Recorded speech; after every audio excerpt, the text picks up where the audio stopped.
Joseph had a dream, two actually, and in both, God showed him something unimaginable. He would rise above his brothers, and even his father and mother would one day bow before him.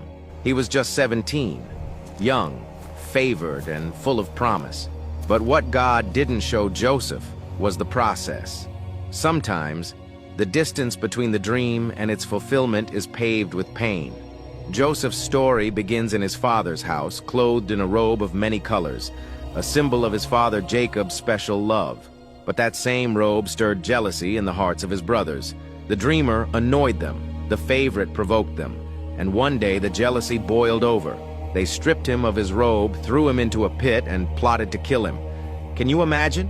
Betrayed by your own blood, rejected, abandoned, alone in a pit with nothing but the sound of dry earth and betrayal echoing in your ears. But God wasn't finished. Instead of killing him, they sold him to passing traders. Just like that, Joseph went from favorite son to a slave on his way to Egypt. And it would have been easy to believe the dream was dead, but God had only just begun. In Egypt, Joseph was sold to Potiphar, a high-ranking official in Pharaoh's court. And there, something surprising happened. God was with Joseph, even in slavery, even in a foreign land, even in pain. And because of that, Joseph prospered. Potiphar noticed the favor on Joseph's life and placed him in charge of everything he owned. Things seemed to be looking up again. But then came another blow, this time in the form of false accusation. Potiphar's wife desired Joseph. How could I do such a thing and sin against God? No! I did nothing! And Joseph, though innocent, was thrown into prison. Once again, Joseph had done the right thing and still suffered injustice. But God was with him there too. In prison, Joseph didn't grow bitter. He grew better. He served. He interpreted dreams.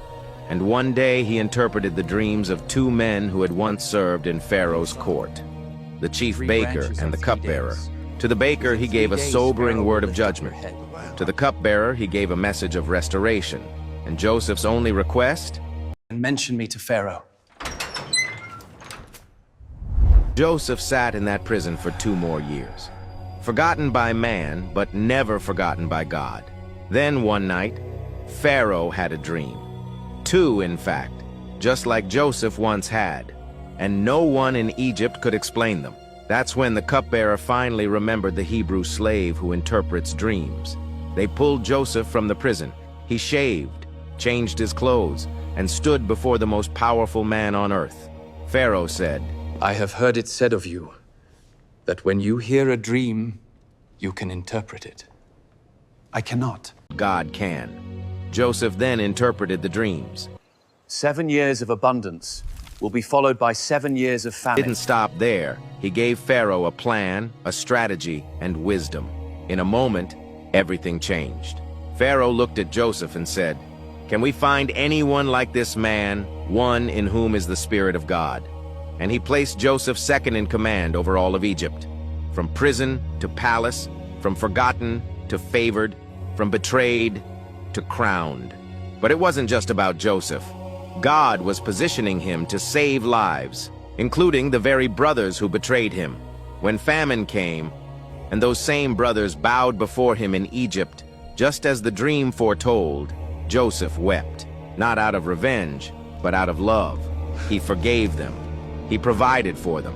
He saw the full picture. What the enemy meant for evil, God used for good.